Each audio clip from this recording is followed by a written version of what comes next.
करने का समय है, लेकिन डीएमके तमिलनाडु को पुरानी सोच में, पुरानी पॉलिटिक्स में फंसाकर रखना चाहती है। पूरी डीएमके एक फैमिली की कंपनी बनकर रह रही है। डीएमके की फैमिली पॉलिटिक्स की वजह से तमिलनाडु के यूथ को आगे बढ़ने का मौका नहीं मिल रहा है। डीएमके से चुनाव लड़ने और डीएमके में आगे बढ़ने के लिए 3 मेन क्राइटेरिया है, 3 मेन क्राइटेरिया है। First, family politics, second, corruption, third, anti Tamil culture. நண்பர்களே, வளர்ந்த இந்தியாவை வழிநடத்தும் தமிழகம் வழிநடத்தக்கூடிய ஒரு நேரம் இது. ஆனால் தமிழகத்தை சேர்ந்த திராவிட முன்னேற்ற கழகம் இன்னும் பழைய சிந்தனையில் இருந்து கொண்டிருக்கிறது மட்டுமல்ல, பழைய அரசியல் செய்து இதிலே நம் அத்தனை பேர்களிலே சிக்க வைக்க முயற்சி செய்து கொண்டிருக்கிறது. ஒட்டுமொத்த திராவிட முன்னேற்ற திமுகவும் திமுக குடும்ப சொத்தாக நிறுவனமாக மாறிவிட்டது நாம் புரிந்து கொள்ள வேண்டும். திமுகவுடைய குடும்ப அரசியல் காரணமாக தமிழக இளைஞர்கள் முன்னேற முடியாமல் இங்கே வாய்ப்பே முன்னேற்ற வாய்ப்பே என்பதை நான் சொல்லிக் கொள்கிறேன். அதே போல திராவிட முன்னேற்றம் திமுக நீங்கள் தேர்தலில் போட்டி போடணும்னு சொன்னா அதுல 3 விஷயம் திமுக முக்கியமாக வச்சிருக்காங்க. ஒண்ணு, நீங்க மிகப்பெரிய குடும்பத்திலிருந்து வந்திருக்க அரசியல் குடும்பத்தில் வந்திருக்கணும். 2வது, ஊழல் பண்ணணும். ஊழல் தான் மிகப்பெரிய அளவுகள் உங்களுக்கு தெரிஞ்சிருக்கணும். அடுத்து 2வது. 3வது, தமிழை கலாச்சாரத்தை எதிர்க்க வேண்டும். இது 3. करप्शन पर तो डीएमके ने पहला कॉपीराइट करवाया हुआ, पूरी फैमिली मिलकर तमिलनाडु को लूटने का काम कर रही है। अभी खुलासा हुआ है कि सैंड स्मगलर्स ने 2 इयर्स में तमिलनाडु का 4600 करोड़ रुपए का लॉस किया। आप कल्पना करिए, पूरे तमिलनाडु में लूट का कितना बड़ा खेल चल रहा है। हम केंद्र सरकार से तमिलनाडु के लिए विकास के लिए हजारों करोड़ रुपए भेजते हैं। ये पैसा भी डीएमके के करप्शन की भेंट चढ़ जाता है। ஊழலுக்கு முதல் உரிமை காப்பீட்டு யார் வச்சிருக்காங்கன்னா திமுக தான். ஊழல் செய்வதற்கு ஒட்டுமொத்த அத்தாரிட்டியாக தமிழ்நாட்டில் இருந்து கொண்டிருக்கிறது. கிட்டத்தட்ட 4000 கோடி ரூபாய்க்கு இழப்பு வைக்கிற வகையில பணம் கொள்ளையடிக்கப்பட்டிருக்கின்றது. அப்படி பார்த்தா கொஞ்சம் கற்பனை பண்ணி பாருங்க, தமிழ்நாடு முழுவதும் எந்த அளவுக்கு இந்த கொள்ளையடிக்கின்ற விளையாட்டு சர்வ சாதாரணமாக நடந்து நாம் இருந்தோம். கற்பனை செய்து பார்க்க வேண்டும். அதே போல தமிழகத்தின் வளர்ச்சிக்காக ஆயிரக்கணக்கான கோடி ரூபாய்களை மத்திய அரசாங்கத்துக்கு நாம் அமைச்சிருக்கிறோம். ஆனால் அதை திமுக தன்னுடைய ஊழலுக்காக பயன்படுத்திக் கொண்டு முழுவதுமாக ஊழல் செய்ததை கழிவகம் செய்து கொண்டிருக்கின்றது. डीएमके ने तमिलनाडु और देश के भविष्य, हमारे छोटे छोटे बच्चों को नहीं छोड़ा है। स्कूल का ड्रग्स कारोबार का शिकार हो गए। इन ड्रग्स माफियाओं को किसका संरक्षण हासिल है? एनसीबी ने जिस ड्रग लॉर्ड को गिरफ्तार किया है, उसके संबंध किस फैमिली से है, ये पता चलना ही चाहिए। इस चुनाव में तमिलनाडु की जनता इन सब पापों का हिसाब करेगी। அது மட்டுமல்ல, தமிழகத்திலே எதிர்காலம், நாட்டுடைய எதிர்காலம் இது மட்டும் மட்டும் பாடலிக்கவில்லை, சின்ன சின்ன குழந்தைகள், தமிழ்நாட்டில் சின்ன குழந்தைகளை திமுகவை காப்பாற்ற முடியவில்லை. காரணம், பள்ளிக்கூடங்களுக்கு போதைப் பொருட்கள் மிக வியாபாரம் இன்னைக்கு யாரு பாதுகாப்பு கொடுக்கிறாங்க, யாரு பாதுகாப்பு தெரியுமா உங்களுக்கு? என்சிபியால் கைது செய்யப்பட்ட இந்த போதைப்பொருள் கள்ளக்கடத்தல் தலைவன் எந்த குடும்பம் சுமக்குவார்கள் என்று நான் உறுதியோடு சொல்கிறேன். डीएमके पार्टी की पॉलिटिक्स का मुख्य आधार है डिवाइड डिवाइड और डिवाइड। ये पार्टी देश के लोगों को भाषा के नाम पर लड़ाती है, क्षेत्र के नाम पर लड़ाती है, धर्म और जाति के नाम पर लड़ाती है। डीएमके को पता है कि जिस दिन लोग डिवाइड एंड रूल की पॉलिटिक्स समझ गए, ये डीएमके को एक वोट नहीं मिलेगा, एक वोट। इसलिए ये लोग को आपस में लड़ाते हैं। मैंने भी ठान लिया है कि डीएमके की इस दशकों पुरानी खतरनाक पॉलिटिक्स को एक्सपोज करके ही रहूंगा। திமுக முக்கியமான அரசியல் குறிக்கோள் என்ன தெரியுமா? பிரிக்கிறாங்க மக்களை மொழியின் பெயரால் பிரித்துக் கொண்டிருக்கிறார்கள். தமிழ்நாடு மக்களை பிராந்தியத்தை உணர்வின் பெயராலே பிரித்துக் கொண்டிருக்கிறார்கள். அதே போல மதத்தின் பெயரால் பிரிவினை செய்து கொண்டிருக்கிறார்கள். ஜாதியின் பெயராலே ஒருத்தர் சண்டை போட்டுக் கொண்டிருக்கிறாங்க. திராவிட முன்னேற்ற கழக கட்சி இங்கு வேலை செய்து கொண்டிருக்கிறது. ஆனால் ஒரு விஷயம் திமுகவுக்கு தெரியும், என்றைக்கு இந்த பிரிந்தாலை இந்த சூழ்ச்சி மக்களுக்கு, தமிழக மக்களுக்கு புரிந்து கொள்கிறாரோ அன்றைக்கு அவங்க செல்லா காசாகிறான்னு திமுகவுக்கு தெரியும். அதனால்தான் மக்களை உங்களுக்குள்ள நமக்குள்ள சண்டை போட்டு சண்டை போட்டுக் கொண்டிருந்தால் அவங்க அந்த குளிர்கால நினைக்கிறார்கள். நாம் புரிந்து கொள்ள வேண்டும். ஒரு விஷயம் நான் உறுதியோடு சொல்லிக் கொள்கிறேன், திமுக இந்த 50 ஆண்டு காலமாக என்னவெல்லாம் இந்த ஊழல்களை ஒரு மோசமான ஆபத்தான அரசியல் செய்து கொண்டிருக்கிறதோ அதை நான் தொடர்ந்து அமலப்படுத்துவதில் நான் என்றைக்கும் உறுதியோடு இருந்து கொண்டிருக்கிறேன். நான் சொல்லிக் கொள்கிறேன். काशी तमिल संगम हो,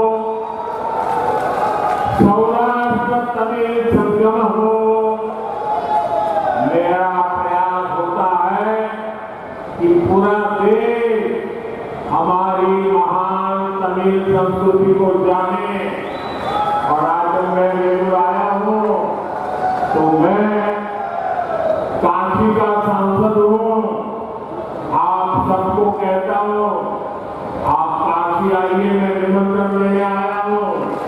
काशी तमिल संगम को और शानदार बनाइए।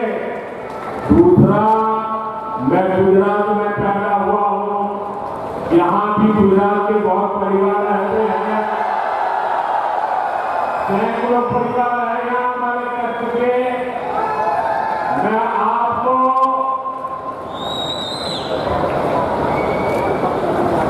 सौराष्ट्र तमिल संगम के लिए भी एक गुजराती के नाते निमंत्रण देता हूँ। और जो यहाँ सौराष्ट्र की तमिल है वो अपने गांव आए, अपनी कुल देवता को दर्शन करे। ये हमेशा मेरा आपको निमंत्रण है।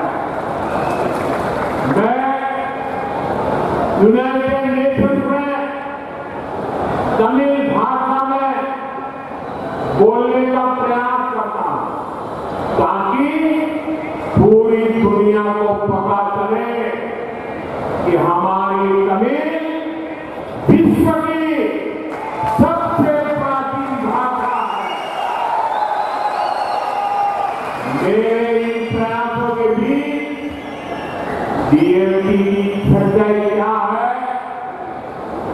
मैंने जब संसद में तमिलनाडु के गौरव पवित्र सेंगोल की भारत की पार्लियामेंट में स्थापना करवाई तो डीएमके पार्टी ने उसका भी बाइकआउट किया था। காசி தமிழ் சங்கம், அதே போல சௌராஷ்டிர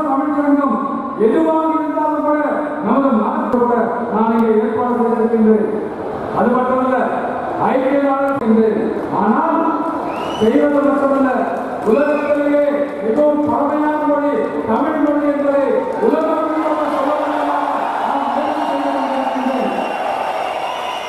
ஆனால் என்னுடைய இந்த முயற்சிகளுக்கு திராவிட முன்னேற்ற கழகம் திமுக என்ன செய்யலாம், அதை புறக்கணிப்பு என்பதை நீங்க இந்த திமுக புறக்கணிப்பதை நாம் புரிந்து கொள்ள வேண்டும். साथियों, कांग्रेस और डीएमके पार्टी के एक और पाखंड की चर्चा आज पूरा देश कर रहा है। जब कांग्रेस की सरकार थी तब कई दशक पहले इन लोगों ने कच्चा दीवो आइलैंड श्रीलंका को दे दिया। किस कैबिनेट पे निर्णय हुआ, किसके फायदे के लिए फैसला हुआ, इस पर कांग्रेस की बोलती बंद है। बीते वर्षों में उस आइलैंड के पास जाने पर तमिलनाडु के हजारों मछुआरे गिरफ्तार हुए हैं, उनकी बोटें गिरफ्तार कर ली गई है। गिरफ्तारी पर कांग्रेस व डीएमके झूठी हमदर्दी दिखाते हैं, लेकिन ये लोग तमिलनाडु के लोगों को ये सच नहीं बताते कि कच्चा दीवो आइलैंड उन्होंने श्रीलंका को दे दिया और तमिलनाडु की जनता को अंधेरे में रखा था। एनडीए सरकार ऐसे मछुआरों को निरंतर रिहा कराकर वापस ला रही है। इतना ही नहीं, 5 मछुआरों को फांसी की सजा करने की श्रीलंका ने, मैं उनको भी जिंदा वापस लौट के आया।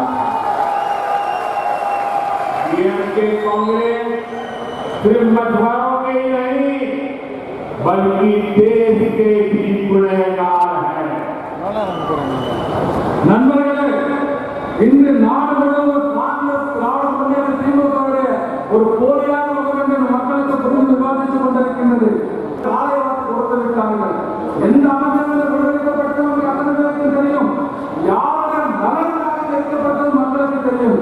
ஆனால் இதை சொல்லாமல் காங்கிரஸ் கட்சி இன்றைக்கு மௌனம் சாதித்துக் கொண்டிருக்கும் என்ற உண்மையோடு மக்களுக்கு சொல்வதே இல்லை. இத்தகைய மீனவர்களை கடந்த 10 ஆண்டு காலமாக பல்வேறு முறையிலே தேசிய ஜனநாயக கூட்டணி அரசாங்கம் அவர்களை விடுவித்துக் கொண்டிருக்கின்றோம். அது மட்டுமல்ல, 5 பேர் தூக்கு தண்டனை பெற்ற 5 பேர் தமிழக மீனவர்களை நாம் பொறுப்பேற்கப்பட்ட பிறகு இலங்கையில் அவர்கள் தண்டனை ரத்து செய்து அழைத்து நாம் வந்திருக்கிறோம் என்பது நான் இங்கே புரிந்து கொள்ள வேண்டும். அது ஆகவே திமுகவும் காங்கிரசும் மீனவர்களுக்கு மட்டுமல்ல இந்த தமிழ்நாட்டிற்கு துரோகம் செய்தது என்று நாம் புரிந்து கொள்ள வேண்டும். साथियों, मेरे मन में बेलूर के लिए हमेशा से एक विशेष श्रद्धा रही है।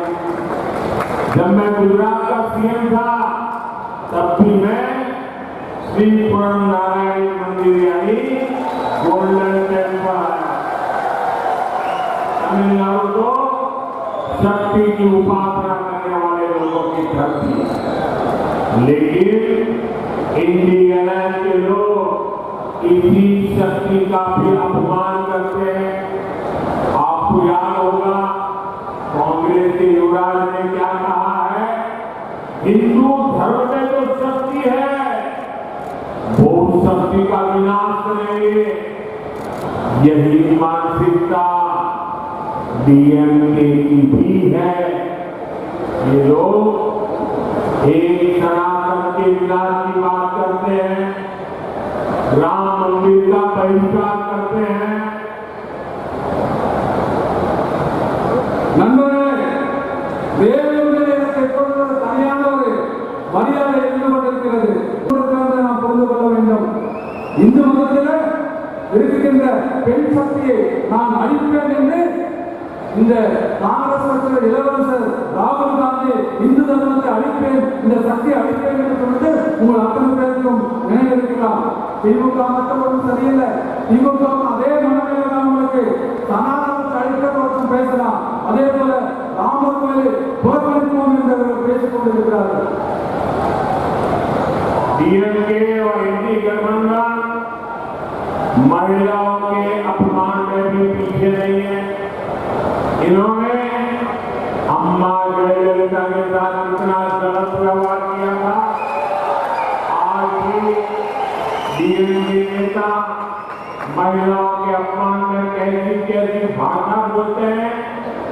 तो यही वेल्लोर के लोगों ने भी देखा है। बीजेपी को, एनडीओ को दिया आपका आशीर्वाद सनातन शक्ति की रक्षा करेगा और महिलाओं का सम्मान भी बढ़ाएगा। பெண்களை ஈடுபடுத்துவதில் திமுகவும் இந்துக்களையும் ஒரே மாதிரி கைகோர்த்துக் கொண்டு வேலை செய்து கொண்டிருக்கும். அதே போல பாரதிய ஜனதா கட்சியும் தேசிய ஜனதா கூட்டணிக்கும் உங்களுடைய ஆசீர்வாதம் இருக்கின்ற காரணத்தினாலே இந்த பெண்கள் சக்தியை நாங்கள் பாதுகாப்பது மட்டுமல்ல, பெண்களுக்குரியான மரியாதையை நாங்கள் உங்களுக்கு மீட்டுக் கொடுத்து அதிகரிப்போம் என்பதை இந்த நேரத்தில் நான் சொல்லிக் கொள்கிறேன். 19 अप्रैल को तमिलनाडु के सम्मान के लिए, तमिलनाडु के उज्जवल भविष्य के लिए बहुत बड़ा अवसर आने वाला है। वेल्लोर से श्री एसी षणमुगम, नागपुर से श्रीमती सौम्या अंजुमणि, कृष्णागिरी से श्री जी नरसिम्हा, अड़ाकोण से श्री ए बाबू, तिरुवन्नमलाई से श्री ए अशोका और आवड़ी से श्री ए गणेश कुमार, ये आपके सपनों और आकांक्षाओं के लिए काम करेंगे। 19 अप्रैल को एनडीए के पक्ष में आपका एक एक वोट तमिलनाडु के भविष्य की गारंटी बनेगा। इधर मोदी गारंटी।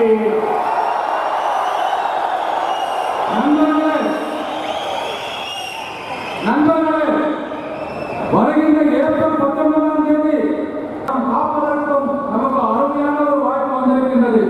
வேலூரை சேர்ந்த திரு ஏசி சண்முகம் அவர்கள், தருமபுரியிலே நம்முடைய திருமதி சௌமியா அன்புமணி அவர்கள், கிருஷ்ணகிரியிலே நம்முடைய மரியாதைக்குரிய நரசிம்மன் அவர்கள், அரக்கோணம் பாராளுமன்ற தொகுதியிலே நமது கே பாலா அவர்கள், அதே போல திருவண்ணாமலையிலே நமது ஏ அசோக்ராமன் அவர்கள் மற்றும் ஆரணியிலே நம்முடைய கணேசமாவளி இவர்கள் எல்லாம் போட்டியிடுகிறார்கள். இவர்கள் அத்தனை பேரும் வெற்றி பெற்றால் உங்களுக்கு நமக்கெல்லாம் என்ன கனவு இருக்கிற ஒரு கனவு இருக்கிறதோ அந்த கனவுகளை நிறைவேற்றுவது மட்டுமல்ல, நம்முடைய தேவைகளை அதற்கு உத்தரவாதம் இருக்க மட்டும் என்பதை நாம் மோடியின்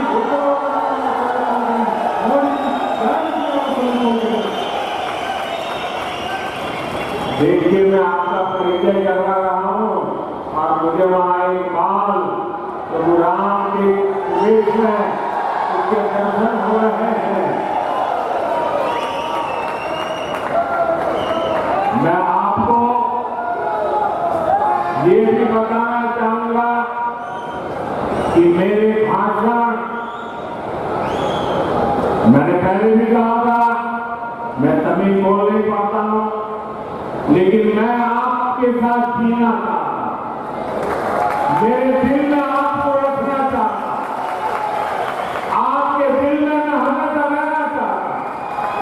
और इसलिए मेरे भाषण अब तमिल भाषा में भी ऑनलाइन उपलब्ध होते हैं। आप सोशल मीडिया NAMO नमो इन तमिल को फॉलो करिए। आप मुझे तमिल भाषा में सुन पाएंगे।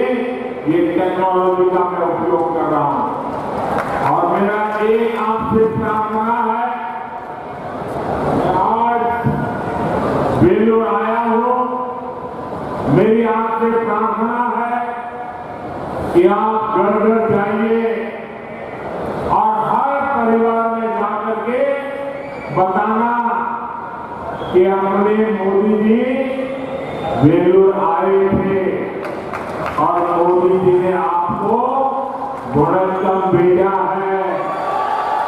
मेरा वणक्कम पहुंचाइए।